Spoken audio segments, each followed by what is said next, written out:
All right, folks, I want to welcome our guest to the show. It is the Cryptid Huntress herself, Miss Jessica Jones. Welcome to the show, Jessica. How are you? Hey, thanks, Brian. Oh, excellent. Thank you for having me here. I have been looking forward to this conversation. We were just talking before we hit the button to go live here. We have so many friends in common. We run in the same circles. We talk to the same people and do basically the same thing, but we've never met in person until right now. I am glad to have you on the show. I've been looking forward to this. So let's get right into it. Let's talk about this Bigfoot thing. What got you interested in the subject of Bigfoot and cryptids in the first place? I had actually been really interested in Bigfoot all my life. I had been really into the paranormal. When I was a kid, I was seeing ghosts. I used to always go outside and sit on my front lawn. I grew up on a farm out in Georgia in the middle of nowhere. And so we had this beautiful sky at night with all the stars. And I would take my little nap mat outside from kindergarten and I would go lay on it and look for UFOs at night. And so I always had this just affinity for everything that was weird. And I was into like even looking into fortune tellers and stuff too. Okay. And I was just a weird kid. But I guess growing up, seeing the ghosts and stuff like that, I figured, well, if what I'm seeing and experiencing is real, why would Bigfoot not be real? I put that on the back burner. I wasn't ever doing anything with the paranormal aspect of life. I was a regular kid, went to college and started working for the government during college. Yes, when I was in my early 30s. I don't ever give my age publicly, but people can guess. Around 2011, I was just minding my own business. My mom was going to these weekly meetup meetings with her friends. Every Wednesday night, they would bring in somebody that had a different specialty, like psychics, cryptid hunters, magicians, people that sold silver and gold, just variety stuff. And my mom was like, hey, Jessica, we've got some Bigfoot field researchers coming to Mr. Sam's house, and I think you would be really interested in this. Maybe you should come join me on Wednesday night. And I thought, man, if anybody's going to have proof of Bigfoot, it'd probably be these guys. So I went. I'm going to tell you that is exactly how I got into the Bigfoot field, was going to that meeting that night. And it was totally random, totally out of the blue. I wasn't expecting to ever be on a Bigfoot research team. I wasn't even expecting to ever see a Bigfoot. I didn't know. I just went to this meeting and I thought, man, let's go see what these guys have to say. It turned out to be some gentlemen from North Georgia. They had a really interesting approach to Bigfoot. It wasn't just they're tracking Bigfoot down and they're looking for tracks. It's a primate in the woods or something. That's what I was expecting. When I got there, their presentation turned out to be more of like we know Bigfoot's real.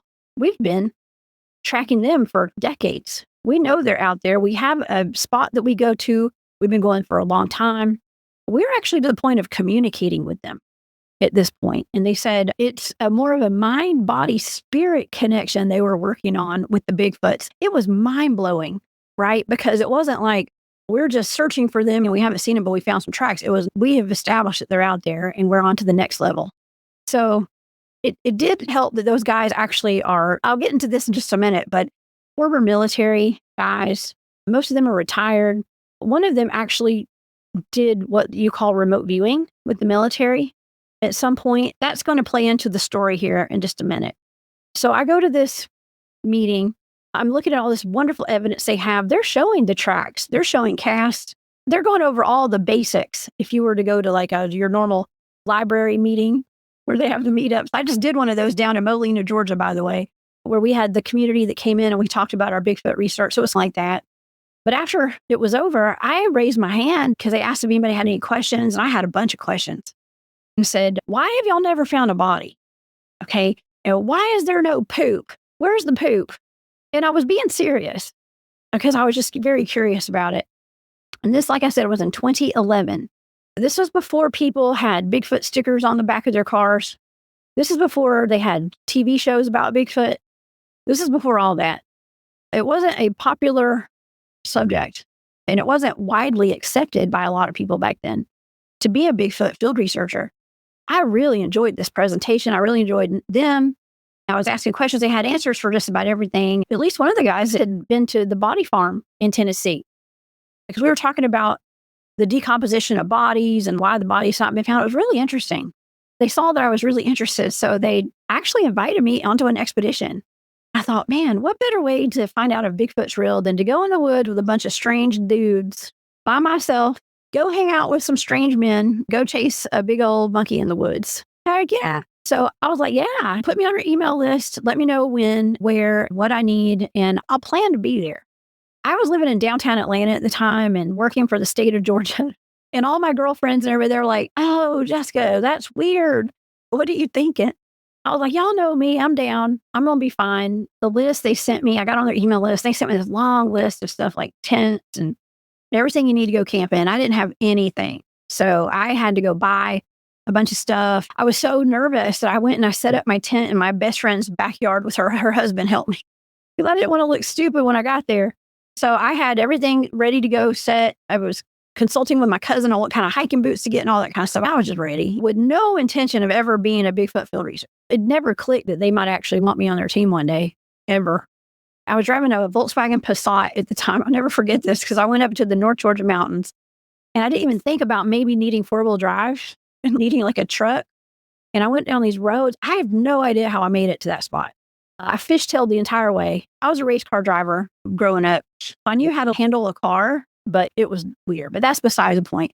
I got up there, me and my little city butt, even though I was a country girl too. I got up there. I had the most, I don't know if I can say this, balls to the walls Bigfoot experiences while I was out there for that weekend. It was shocking. It was absolutely shocking. The things that happened to me and that happened to our team, and I say our team because they did ask me to join their team after that weekend was over. The things that happened, I look back on it today and I see that I had so much activity out there and it wasn't just Bigfoot. I think I had so much to reel me in because this was like, I want to say my destiny. This was like what I was supposed to do with my life. And I had no idea at the time that it would ever be like that. So I got out there. I met it's actually some big names in the Bigfooting community today, and I didn't know who they were. I say that now I have a show about Bigfoot. They've all been on my shows and stuff, but back then they were just strangers. I didn't know who they were. I just knew there were people that like to go out and look for Bigfoot. We got out there and I spent, I think it was 2 or 3 nights, might have been 3 nights I was out there. The team had been out there for about a week, but I got out there. From the very first night that I went out there, I had some weird activity that went down where I told them I didn't get all this stuff. I didn't buy all this equipment. I didn't put on my big girl pants and come out here for nothing. I want to see a Bigfoot. Okay. And if there's a Bigfoot out here, I want to go out on the black ops teams, put me out there. I'll be bait, whatever I need to do just to have an experience, but not to put my life in danger. But I'm willing to put myself out there because they've been joking around about Bigfoot's liking women, children, maybe being more attracted to women. I don't mean attracted in a weird way, but just being more prone to coming out if a woman's out there. And there were a couple of other women out there with us that weekend, but I was like, I volunteer to be bait. Okay, whatever y'all need. I got to admit, I was pretty brave to begin with. I was a kickboxer back then, and nothing scared me. Okay, nothing scared. I'd beat up people if I had to. I didn't, but I would. And I thought I can protect myself maybe. I really didn't know what I was getting myself into. And so the first night, I'll just get into it. Okay, the first night I was out there, we broke off into small teams. There were a bunch of people out there. This was an expedition with the Enigma Research Group. There's a core group of 4 men, seasoned researchers, and they had invited friends, other researchers, and people interested in going out there to see if they wanted to bring more people on their team. I went with 2 of the original members and a bunch of other guys. A guy from Wisconsin, and Craig was one of the guys, and JT was one of the guys. There's just a few people out there. I didn't really know. We went to this one field. So there's a big team. We broke off into little teams, and we went to this one particular field where they had gotten a bunch of activity before. And we're up in the middle of the woods, deep forest, thick vegetation. They have these certain fields where they would just go and sit and they'd observe sometimes when they go out there. And they would have just whatever would happen would happen. A lot of times they would have Bigfoot activity out there. Even other kind of weird stuff would happen. Even like paranormal stuff would happen. They'd see things in the sky like UFOs and stuff. Back then, this field was not called the UFO field, but today we call this the UFO field because of what happened that weekend. And so when we got there, we all got our chairs out of the vehicles and we were going to go sit in this field and just hang out. We were going to put the chair down at the bottom of the hill. And there's an open field and a big tree line all around it. And we're just going to chill and hang out. I didn't know what to expect. It was dark. So one of the guys goes, "Hey, Jessica, I dare you to walk by yourself up to that tree line up there. See what happened." And I got to tell you, it was like 100 yards. It was a long way. It was a pretty long way from the bottom of that hill up to this tree line. And the guys said they all had FLIR. They had FLIR, they had night vision, thermals. And they said they would sit down there and they'd all watch me. And so I thought, man, that's cool. As long as people can see what happens to me, they can at least tell my mom what got me if something happens to me. And so I decided, I was like, all right, cool. So I put in my backpack. I didn't have a radio back then. I didn't have anything. We carried like Baofungs, CB radios and stuff now. Back then I had nothing. I didn't have night vision. I didn't have thermal FLIR. I had nothing. It was just me and the field in a backpack. I don't even know what was in my backpack. Probably not a whole lot. But I was just like, okay, I'll start walking. So I did, and they were watching me. As I got about halfway up this field, one of those guys came running up behind me. He was running like full speed. I could hear him. I was already nervous. I was trying to keep my cool. He said, look, if anything happens, you throw your arms up in the air. That's the distress call. I was like, all right, I'm not throwing my arms up in the air, no matter what. So I got, like I said, I was halfway up the hill. I heard one of these guys running up behind me. I thought, dang, that's so unprofessional. Like, why would those guys do this to me? I played rugby for my college. I know how to take a hit. I thought there's no way they're going to hit me, but they're probably just going to grab me or something. They got closer and I heard it. As they got right up to me, I braced for impact because I didn't turn around.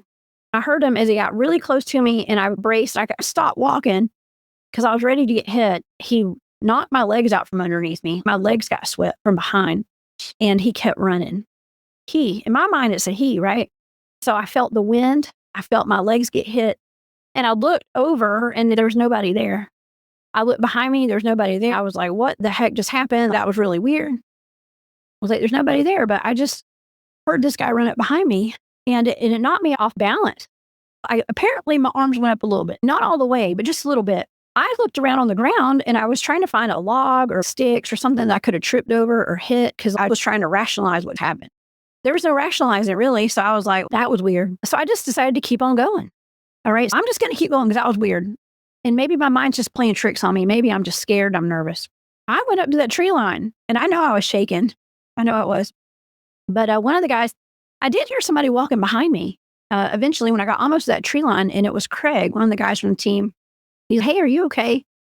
We saw you jump. We were just wondering what happened. I was like, well, did you not see somebody run behind me? And he said, no, we didn't see anything. So we went back down to try to figure out what had happened. So we went back down to that spot, the exact spot where I had that little experience. And he turned on his flashlight. We looked. There were no limbs. There were no logs. There was nothing there. He started talking to me about cloak Bigfoot and stuff. And I was like, what? I'd never heard of a cloak Bigfoot before. I didn't know they could do that. I was still looking for a big monkey in the woods. He just started telling me about all sorts of stuff. He knew I was nervous. So he got into a story about how he had been investigating the green swamp down in Florida. Something happened. He did something stupid and it made a Bigfoot mad. So he got screamed out of there. So he was telling me about that and it was making me laugh. We walked back up to that tree line as we were talking and something just pulled me over to the far right corner of that tree line. And as I'm standing, I don't know what it was. I don't know why I got pulled over there.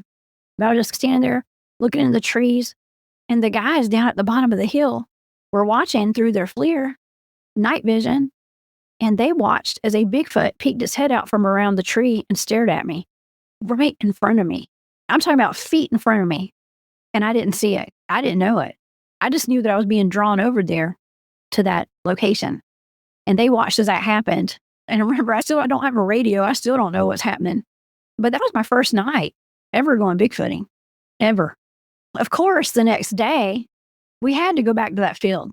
We had to, because there was weird stuff. That was high strangeness to the max. We got a game plan together. The guys got the plan. I told them, don't not include me. Okay, whatever y'all do, I want to do it too. They were like, okay, let's get you and one of the guys, JT, who's the guy who saw the Bigfoot peek its head around the tree the night before. Y'all two go what we call a spidey hole. We could make a spidey hole in the woods around 3:00 in the afternoon, actually. Okay, so we went early in the afternoon. Ghillie suits, camo, all that stuff. We were going to go and blend into the environment. There's a big game trail right there on the corner of that field where that Bigfoot had peeked its head around the tree right in front of me. And so we were going to go post up by that tree, one of those trees, and we were going to try to blend into the environment. We're going to sit there until about 9-10 at night. It was a long night, long day. Then the whole team was going to come out and put their chairs in a circle in the middle of that field and make a bunch of noise. It was in hopes that the Bigfoot or Bigfoots would come down that big game trail right there and step on us. And I'd get to see my Bigfoot. So that was a plan. It was a good plan. It was a really good plan, we thought. So that's what we did. And we sat out there, and I don't take a whole lot of equipment with me even today when I'm out there doing my research. I like to go bare minimum. I used to take a recorder. I've got a K2 meter, a lot of stuff that people take ghost hunting and stuff. We take that out there to the field. But I just took a few things with me that day. One of them was a voice recorder. And it was a good thing I did because we got some weird stuff on those voice recorders. I have to start this off by saying I don't think there was a lot of Bigfoot activity out there. And I'm not going to get into the whole details of the story because it's a long story. But let's just say at some point, light started showing up on the side of the mountain while we were sitting there. It's all on my voice recorder where we noticed these lights, like a big orb was like floating over the trees. This is prime Bigfoot country too. So we're sitting there and this light shows up over this tree line across from where we're sitting. And on my voice recorder, I'm picking up, and I don't know this until weeks later. I was scared to listen to this voice recorder because we had so much weird stuff that happened to us while we were sitting out there that night. When we saw this light show up on the side of this mountain, we both got really quiet in this recording that I had. And it suddenly sounded like bottle rockets were shooting off all around us. And it's something that he and I didn't hear with our own ears. It was really odd. The fact that we had gotten really quiet too, and we don't remember any of that, was really odd. So I think that we had some missing time. And let me tell you, right before that happened, you can hear us talking about how our equipment was malfunctioning. And my digital clock it went forward an hour, and his went backwards an hour. So all of our equipment started going haywire out there. Our batteries were draining. The clocks were changing. Then we had what sounded like bottle rockets being shot off all around us. After we heard this recording, the head of that team came over to my apartment, actually, because I was scared to listen to that tape by myself, the recording device. After we listened to it, we were so shocked at what we were hearing, it deleted by itself right after we listened to it. So I was so glad that he was there to hear that with me. But we've never been able to recover that recording. So it just started off so crazy and so strange and so wild. The first time I ever went Bigfooting, we started making a connection to other stuff that was going on with the Bigfoot activity out there. And it was really unnerving because the head of that team was like, all right, we know something happened to Jessica and JT. We just don't know what happened out there.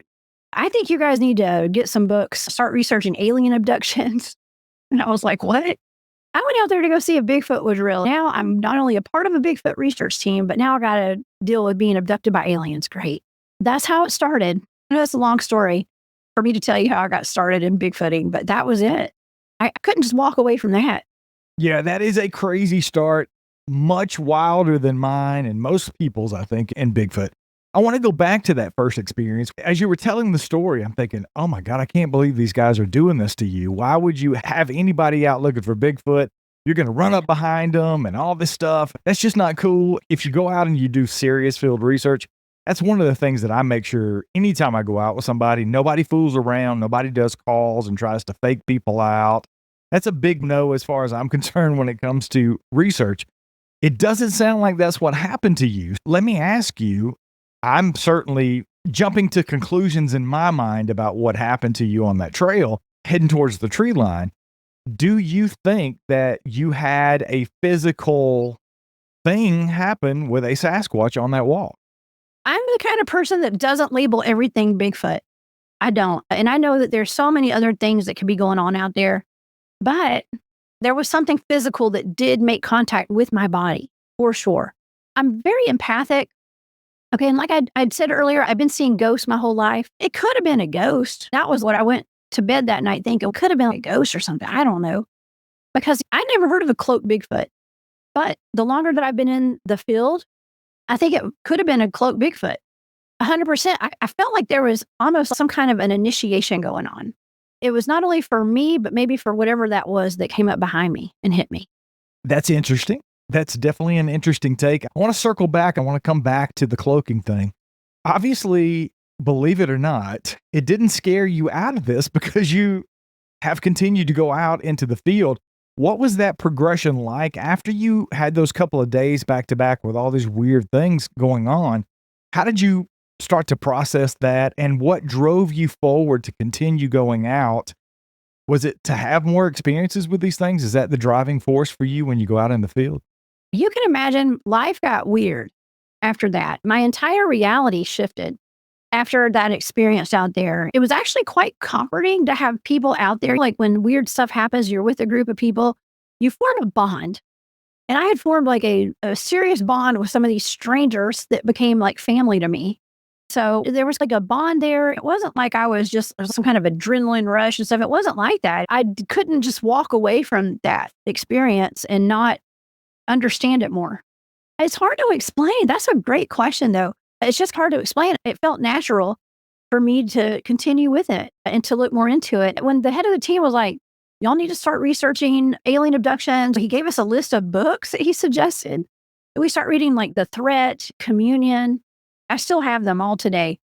All these books. I started going down that rabbit hole. One thing leads to another. By the time it was all over, I had a whole bookshelf full of alien abduction books and stuff because I had not ever even thought about aliens being potentially associated with Bigfoot experiences. I didn't know. Plus, the team kept inviting me back and stuff too. They wanted me to come back. They were joking around about how I brought the high strangeness with me. And all these years that we do this, everybody on that team, by the way, and all the teams that I'm on are very highly intuitive and magnets to high strangeness. After that incident that happened with JT and I out in that field, the head of that team, like I had mentioned, he is trained in remote viewing, which is something our military uses for psychic spying. So he was like, hey, we have so much weird stuff going on out there. We don't really know what it is, like what's happening. It'd be good if we were all trained, the whole team was trained in remote viewing. And I am willing to teach you guys if you're willing to put in the work with me. And it's going to be long and it's going to be rough. It's not going to be easy, but it would be a great tool in the toolbox for Bigfoot field research. If we had a whole team of psychic people, it's not just like being psychic. There's a science to it. Remote viewing is a science. It's not like you just sit there and you're doing a palm reading or something. It's like you got graphs and charts and you're given a target, a blind target. You get a set of numbers and you sit down and do a session and you get all this data out of it for targets that you don't know what they are. And it could be locations, any kind of event that happens, any kind of property that may have cryptid activity on it or whatever. We're given coordinates, but we don't know what the coordinates are. They're blind. We're getting all this data. So for the next several years, we're still training occasionally. That was in 2011. We started training as a team in remote viewing for weekends on end together. So we started becoming psychically switched on, which I think made us more susceptible to having paranormal and cryptid experiences out there because we are like beacons of light out there. I had mentioned those guys were talking about how they were trying to communicate with Bigfoots and stuff when I first met them. Bigfoots potentially might be telepathic, right? Mind speak might help to be able to be psychic and to be able to tune in and use telepathy when it comes to the Bigfoots and other cryptids. That is not the first time I've had that conversation with people. I don't think I'm there yet because the few people that I have had experiences with, and I'm not saying I've had mind speak experiences, but that I have gotten to know on some level that claim to be able to do that. The first and foremost is Todd Standing and Ash, his research partner. They are big into the telepathic communication mind speak with Bigfoot. I went up there with an open mind when I went out with Todd for 7 days in his research area. I went in with an open mind and I wanted to give him the benefit of the doubt. I did that because there was a time where I think it was probably day 2 or 3 of that expedition that I was back at base camp. We were going in a different area and Todd and Ashley were out in this area where they'd had a gifting station. There was a huge tree structure that they turned into their gifting area where they would leave apples for these creatures. They went out, I think, it was day 2 or 3 of the expedition. We were somewhere else. They went to this area and they said that they had an encounter with 2 Sasquatch that walked out into this open field area. Todd was telling the story, talking about the fact that Ashley had never had that close of an experience with these things. Todd said to me, and I think I've actually got this video up over on the Sasquatch Odyssey YouTube channel, where Todd is explaining what happened. He's saying that he got a telepathic message from them saying she's not ready. So he and Ashley say they have this ability to communicate with Sasquatch telepathically. So we went out, myself, Richard, and Kyle, who were with me, went out to this area and we sat there for a couple of hours, meditated, cleared our minds, and did all the things that Todd suggested we do to open ourselves up to possibly having one of those experiences. It's contrary to what a lot of people would like to see from me, but I keep a very open mind. I'm very skeptical about Bigfoot, even though I have seen them now. I know they're real. Within the last few months, I've had my experiences that have completely pushed me into the knower camp, but I'm still very skeptical about a lot of aspects about this research. Having said that, I don't know what to make of the possible telepathic communications that people say they have with them. I have always been of the mind that it is more of our third eye. It is that innate ability that we all have as human beings to sense danger, even though we don't know that's what's happening. The hair stands up on the back of your neck. There's this voice that says, don't go that way, go this way. How many times have we heard those stories that people say, if I went this way, the bridge was out and I could have died or whatever, but something told me not to. I experienced that so many times. I've told the stories about being a police officer and some of the things that happened to me. I think it's more along the lines of that's what people are experiencing, but I've had Les Stroud on the show. Les has talked about having multiple experiences with what he believes to be mind speak. So let's talk a little bit about that for you. Obviously, you've been out in the field. You continued going out. You're a member of 4 groups now. You're a part of 4 research teams. Have you experienced that yourself? I guess is a good place to start. If not, where are you just in general on that telepathic communication that people claim to have with these creatures? Yeah, sure. A lot of people talk about everybody has their own experiences. So I'm not going to judge anybody. I've actually heard some people who have had some really wild encounters that are almost unbelievable. I take a super practical approach with all of this. I'm not out there claiming, oh, I mind speaking with Bigfoot all the time because I'm not. When we're out there, I utilize my psychic skills by just being aware of my surroundings and stuff like that. Yes, I would love to communicate with Bigfoot. And yes, our team sometimes does. And especially the guys, we've actually set up some encounters with the Bigfoots and psychically tuned into them and had conversations almost with them. Bigfoots are on so many different levels because there's some that are out there that are just looking for food all the time, that are primitive, animalistic. And then there's some that are, like I said, different levels. Some are highly telepathic and very intelligent. I mean, our team has experienced so much strange things like potential portals and stuff out there. One of my teams, we actually have what we consider to be a portal on video. And we sent 2 of the teammates, 2 of the guys went into this thing to check it out. They didn't know they were going into it. And their heat signatures disappeared when they got up to it. And then they came back out. There's a whole other story behind that on one of my teams. That just happened a few years ago. But I think that some of these Bigfoots potentially are able to access these portals and stuff. Why wouldn't they be if they're out there? They have access to a lot of things that we don't, just stuff that they know that we don't know. Like I said, there are some that are just like animalistic, kind of, they're out there looking for food all the time and stuff. When the guys have potentially tried to do some communication with them, they're using very primitive language, I want to say, and it's telepathic. So we'll be back when the moon is this full and when the leaves are this color and that kind of stuff. Super basic, but getting the point across with that kind of stuff. Now, of course, I know people personally who talk about how they have super psychic telepathic communication with Bigfoots. They party in their backyards and the sticks mean this and that. And honestly, as much as I've been in this, the more I thought I knew, the less I don't know anything. Okay. Everything I thought I knew, I don't. And so I don't claim to be like some super psychic that's communicating with Bigfoots all the time. Let's talk a little bit about some of the other experiences that you've had out in the field that you can or you would attribute or possibly attribute to Sasquatch. What other kind of experiences are you guys having outside of maybe some of the high strangeness stuff? Are you experiencing the more animalistic stuff, rock throws, vocalizations? Are you guys physically seeing these things out in your research areas? Yes, absolutely. All the time. Yes. North Georgia has probably the biggest concentration of Bigfoots of anywhere that I've ever researched. And I've researched all over the place, all over the South, mostly. And New York. I just went to New York last year and did some Bigfooting over in Montauk, Camp Hero. But yeah, in North Georgia, absolutely. Our team always has, I'm not saying always every single time we go out. Okay. That's just unreasonable contact and have Bigfoot activity every time we go out, but we don't. It's a hit or miss. But we go where the Bigfoots are. We know they're out there. And I was just out there less than a month ago, about 3 weeks ago, one of my teams came down from Tennessee. We went up to North Georgia. We had a lot of interesting activity, but it turned out to be mostly coyotes. It wasn't the typical Bigfoot activity that we normally have up there. But yeah, we have, I'm going to say 3 or 4 different places where we set up base camps around one of the areas that we go to. We're pretty much guaranteed to have something that happens, something that goes down, some kind of Bigfoot activity. That same area, the UFO field, where I had that activity, where I had the Bigfoot peek his head around the tree at me. I was out there sometime last year and this year. I go out there all the time, but these particular times, I had some other researchers with me. We're seeing like orbs. We saw like an orange orb. 2 of us saw like an orange light in the tree line as we're out there. Right as I see it, it's like an orange light that's in your logo, the Sasquatch Odyssey logo is that exact color, by the way. It rushes through the trees, and then it's like a loud growl and a huff.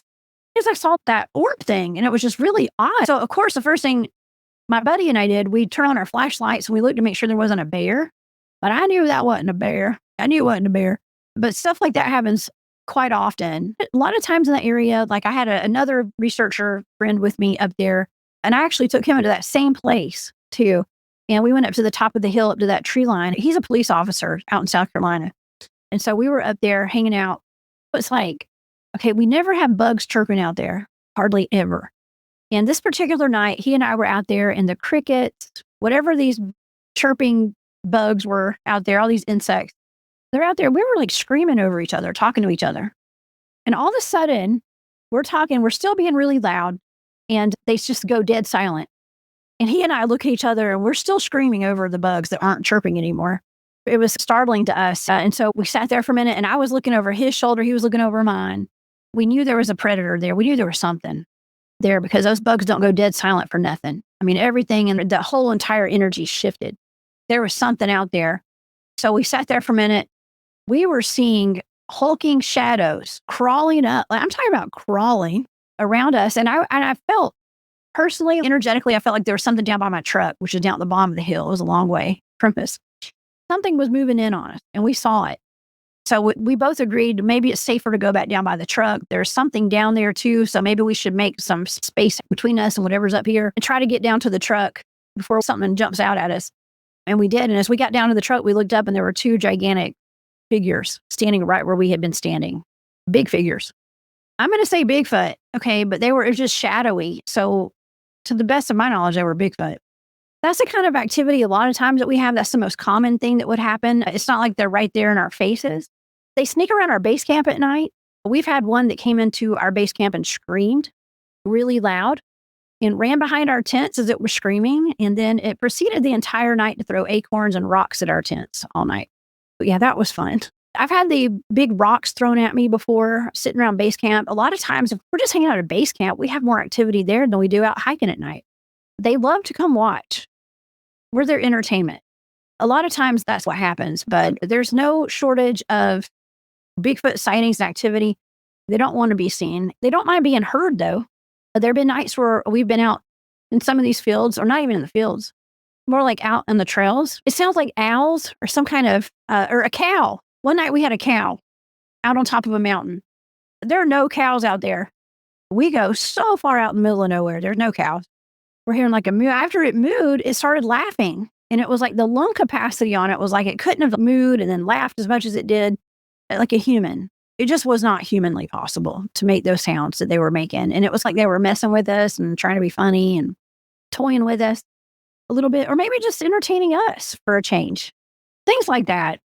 What had happened was, after we had been out in the field doing all this Bigfoot research for all these years and having Bigfoot experiences, things started shifting where, as the head of one of my teams said, all roads lead back to ET in our team's experience. Now, I'm not saying that's the same for everybody who's out there, but with our team, there was a lot of ET experiences. So all roads lead back to ET. That is the case with my team. It's not the case with every team, but our research has morphed from being just a Bigfoot field research team to being a research team of everything supernatural. It's just whatever's out there. We don't go out there just looking for Bigfoot now. We're out there encountering whatever's there. We're there for it. So that delves into all the cryptids. One of my teams, the guys that I go out with, it's called Cryptid Warfare Operators. We've been out doing other stuff like investigating other cryptids like Dogman and stuff lately too. But it's really interesting because when we go and investigate these Dogman sightings, it usually ends up being aggressive Bigfoots. I want to get into the Dogman thing for sure because it's something I've only had at this point, I think 4 people that I've interviewed out of over 1,000 people at this point, easy that I've interviewed that have had Dogman experiences. So I want to talk a little bit about and get into Dogman.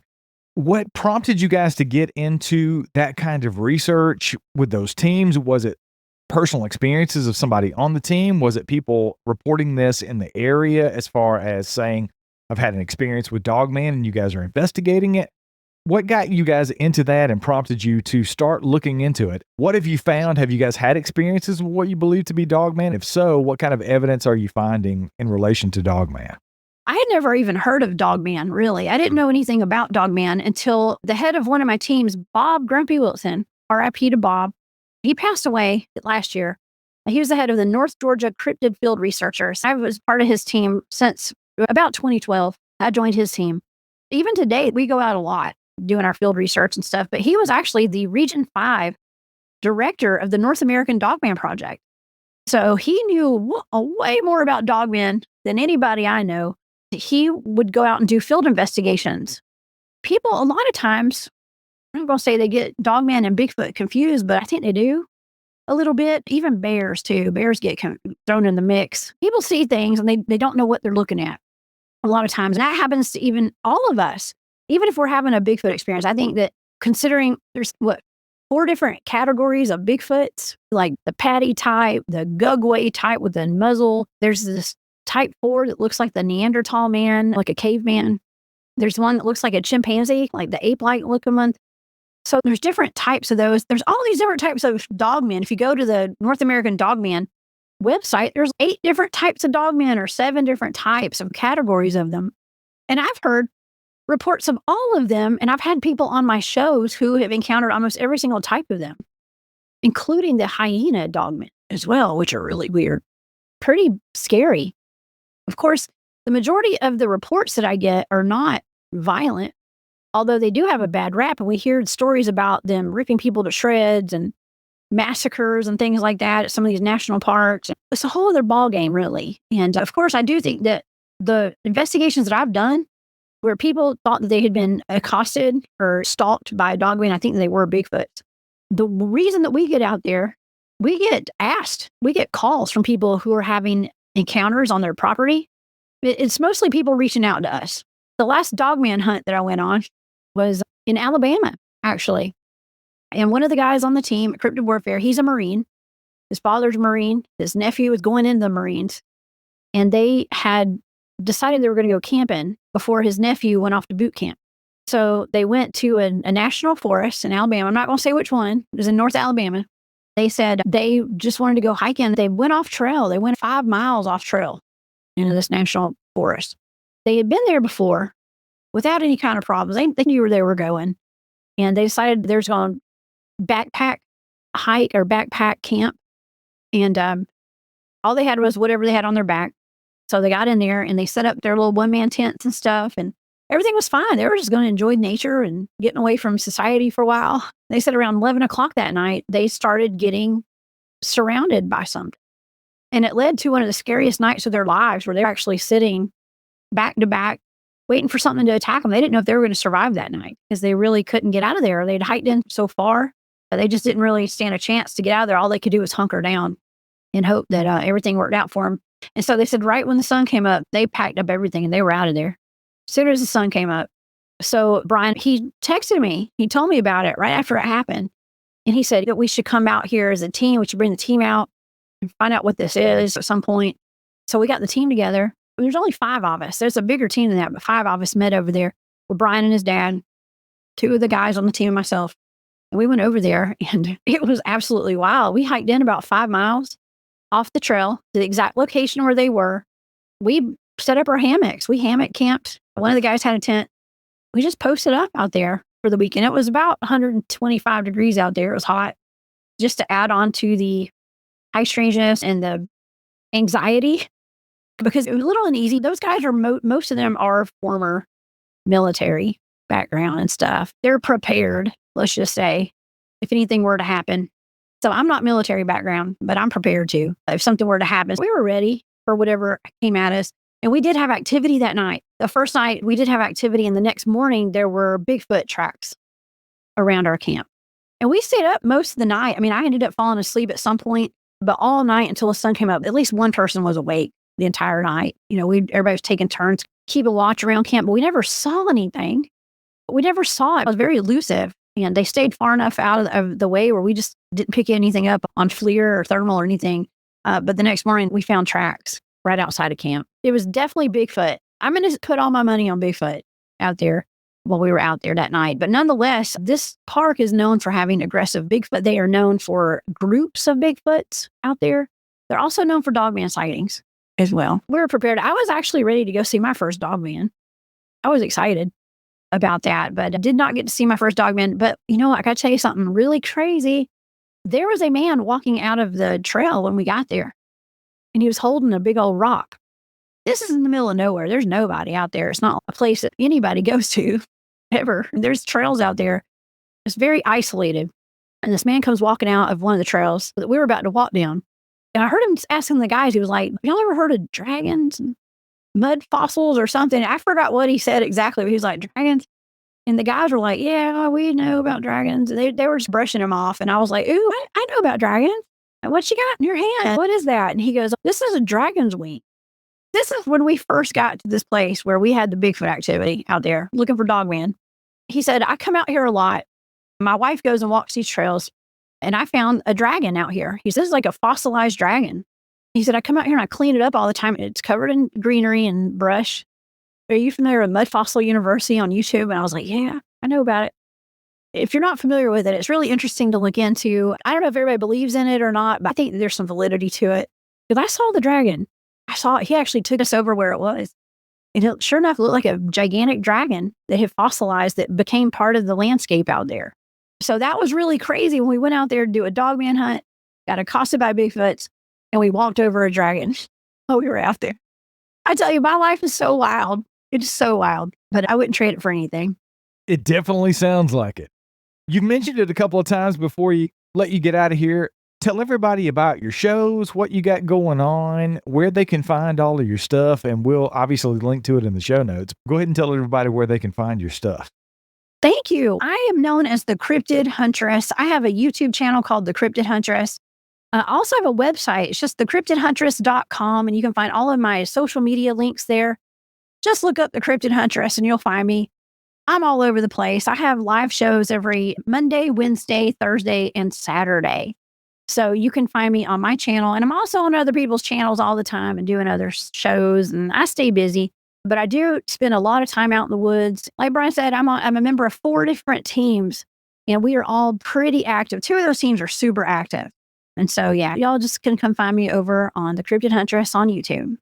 I will have it linked in the show notes. You guys check it out right there. Go show her some love, give her a follow, make some comments, watch some videos. Jessica, it has been a pleasure to have you on. I've had a blast talking to you. Thank you. It's been a great time. Thank you so much for having me. It's nice to finally get to meet you too.